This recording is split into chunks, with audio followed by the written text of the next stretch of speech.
आप सभी को मेरा सादर नमन।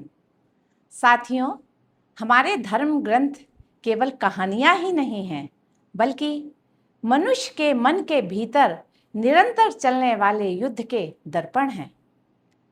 आज मैं श्रीमद् भगवद गीता के प्रथम अध्याय के दूसरे श्लोक को आपके समक्ष रख रही हूँ, जहाँ से धर्म और अधर्म का वैचारिक विभाजन आरंभ होता है।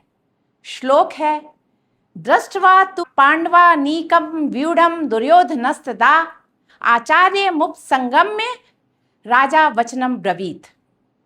इस श्लोक का हिंदी दोहानुवाद है, दुर्योधन ने देखकर व्यूहित पांडव सैन जाकर द्रोणाचार्य से व्याकुल बोले बैन।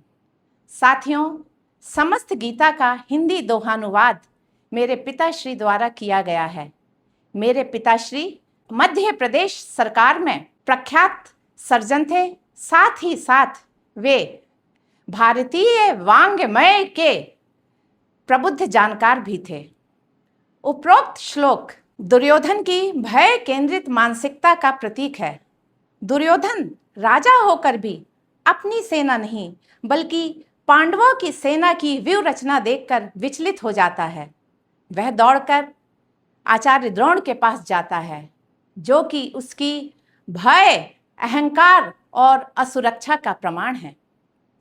यह श्लोक मानवीय संवेदनाओं की उन मनोवृत्तियों को भी दर्शाता है जो संघर्ष के समय उपजती हैं। पहली, भय और असुरक्षा। दुर्योधन के पास विशाल सेना थी, जिसमें भगवान कृष्ण की नारायणी सेना भी शामिल थी। इसके बावजूद भी दुर्योधन का मन विचलित है। यह दर्शाता है कि जब हमारे मन में अधर्म का भाव होता है, तो हम बाहर से कितना भी शक्तिशाली क्यों ना दिखें, अंदर से डरे हुए और असुरक्षित महसूस करते हैं। आज के कॉरपोरेट या सामाजिक जीवन में भी जब हम अंदर से गलत होते हैं या कमजोर होते हैं, तो दूसरों की थोड़ी सी भी सफलता या उन्नति देखकर दूसरों से ईर्ष्या करने लगते हैं या अपने अंदर डर का भाव पैदा कर लेते हैं। दूसरा है रणनीतिक हलचल। दुर्योधन का आचार्य द्रोण के पास जाना इस बात का संकेत है कि जब हमारे मन में असुरक्षा की भावना होती है, हम दूसरों का मार्गदर्शन समाधान के लिए ढूंढते हैं। मेरे प्यारे साथियों, बड़ों का मार्गदर्शन लेना बहुत अच्छी बात है, लेकिन कायदे के अनुसार सेनापति होने के नाते आचार्य द्रोण को राजा के पास आना चाहिए था। दुर्योधन आचार्य द्रोण के पास उनको आदर देने के लिए नहीं गया था। वह अपनी ईर्ष्या, अहंकार, घबराहट को छिपाने के लिए गया था। आज के इस दौर में हम में से जब कई लोग संकट में होते हैं, अपनी ताकत का झूठा प्रदर्शन करने के लिए दूसरों को प्रभावित करने की कोशिश करते हैं। साथियों, गीता के प्रथम अध्याय का दूसरा श्लोक दुर्योधन की असुरक्षित और विचलित मन स्थिति को दर्शाता है। इसकी तुलना हम परमवीर हनुमान जी द्वारा लंका दहन के पश्चात रावण के मन में भय और विचलित मन स्थिति से कर सकते हैं। तुलसीदास जी ने सुंदर कांड की चौपाई में कहा हुआ है, काल दंड महु काल नसावा, कहूँ कहूँ से बलूं कहूँ कहूँ धावा। चौपाई का सार है, हनुमान जी की शक्ति को लंका दहन के पश्चात देखकर रावण भयभीत हो गया था। वह सोच रहा था, जब राम के एक सैनिक में इतनी शक्ति है, तो स्वयं राम में कितनी शक्ति होगी। वह अपने को काल चक्र में फंसा हुआ महसूस कर रहा है, यानी मृत्यु को अपने निकट देख रहा है। भय की पराकाष्ठा यह है कि अधर्मी को अपनी ही शक्ति व्यर्थ और कमजोर लगने लगती है। रावण अपनी इस घोर मानसिक व्याकुलता में कभी सीता जी की शक्ति, राम की शक्ति को सोचकर डर के मारे कांप रहा है, तो कभी डर के मारे इधर से उधर भाग रहा है। मेरे भाइयों और बहनों, अधर्मी की नियति ही यही है कि वह बाहर से कितना भी आक्रामक, शक्तिशाली क्यों ना दिखे, अंदर से वह मृत्यु के डर में जी रहा होता है। दुर्योधन की भी यही नियति थी। दुर्योधन ने भगवान कृष्ण से नारायणी सेना मांगी थी, अर्जुन ने श्री कृष्ण का हाथ मांगा था। दुर्योधन के पास विशाल संसाधन थे, अर्जुन के पास शक्ति यानी स्वयं श्री कृष्ण थे। यहाँ देखने वाली बात यह है साथियों कि हम किसका चुनाव करते हैं, यही हमारी सफलता का आधार होता है, ना कि विशाल संसाधन। दुर्योधन की दृष्टि अपनी सेना पर नहीं, पांडवों की व्यूह रचना पर थी। जब व्यक्ति के मन में अधर्म का भाव होता है, सत्य नहीं होता है, तब वह अपने आत्मबल से भी डरा हुआ होता है, कमजोर होता है। यही कारण है दुर्योधन को अपनी विशाल सेना के बावजूद अपनी हार के पदचाप सुनाई दे रहे थे।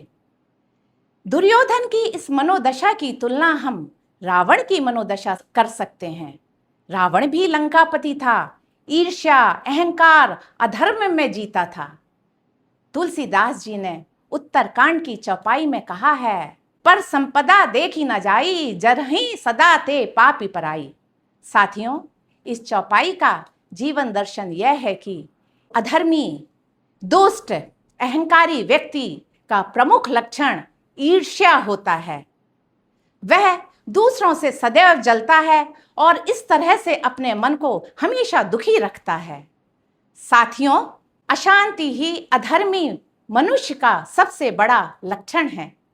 इसके विपरीत प्रभु राम का जीवन हमें सिखाता है कि जो सत्य के मार्ग पर चलता है, धर्म के मार्ग पर चलता है, वह कभी भी विचलित नहीं होता है। एक उत्तरकांड की और चौपाई है, जिमि सरिता सागर महु जाहि, जद पिता ही कामना नाही, तिमि सुख संपत्ति बिना ही बुलाएं, धर्मशील पही जाहि सुभाएं। अर्थात जिस तरह नदियां समुद्र का मार्ग खोजती हुई स्वयं उसके पास पहुंच जाती हैं, उसी प्रकार धर्मशील व्यक्ति के पास सुख समृद्धि खुद ही चलकर आती है। मेरे भाइयों और बहनों, गीता भी हमें यही सिखाती है कि जिस व्यक्ति के पास सत्य का आधार नहीं होता है, वह विशाल संसाधनों के बावजूद भी भीतर से डरा हुआ, खोखला होता है। प्रभु श्री राम की विजय का आधार भी मर्यादा थी, ना कि भय। कठोपनिषद में भी हमारे शरीर को रथ, बुद्धि को सारथी और मन को लगाम कहा गया है। दुर्योधन का अनियंत्रित मन पांडवों को देखकर हमेशा विचलित हो जाता था। इस तरह से उपनिषद हमें यह सिखाते हैं कि जब व्यक्ति अधर्म के भाव से जीता है तो उसका अंतर्मन सदैव डरा हुआ होता है। पुराणों में भी कहा गया है कि जब आसुरी शक्तियों का या राक्षसी शक्तियों का सत्य से या धर्म से सामना होता है, तब उनकी पहली प्रतिक्रिया अहंकार मिश्रित भय की होती है। मेरे भाइयों और बहनों, इस दृष्टि से हम कह सकते हैं कि श्रीमद् भगवद गीता का प्रथम अध्याय का दूसरा श्लोक पुराणों, उपनिषदों के शाश्वत सत्य को रेखांकित करते हैं। मित्रगणों, निष्कर्ष यह है कि हम में से हर कोई कभी ना कभी जीवन में कुरुक्षेत्र की स्थिति में होता है। जीवन के इस कुरुक्षेत्र में सिर्फ दो ही विकल्प हैं, या तो आप दुर्योधन बनकर भयभीत हो जाइए, या आप अर्जुन बनकर आंतरिक बल का संबल थाम लीजिए। याद रखिए, इस दौर में यदि आपको सफल होना है तो दुर्योधन की तरह विशाल संसाधनों के पीछे नहीं भागना है, बल्कि पांडव बनकर अपने भीतर अनुशासन, आत्मविश्वास, सत्य पैदा करना है। भय उसे होता है जिसकी नींव अधर्म पर टिकी होती है। मित्रों, जो धर्म का रथ थामे खड़ा है उसी का नाम विजय है। जय श्री कृष्ण।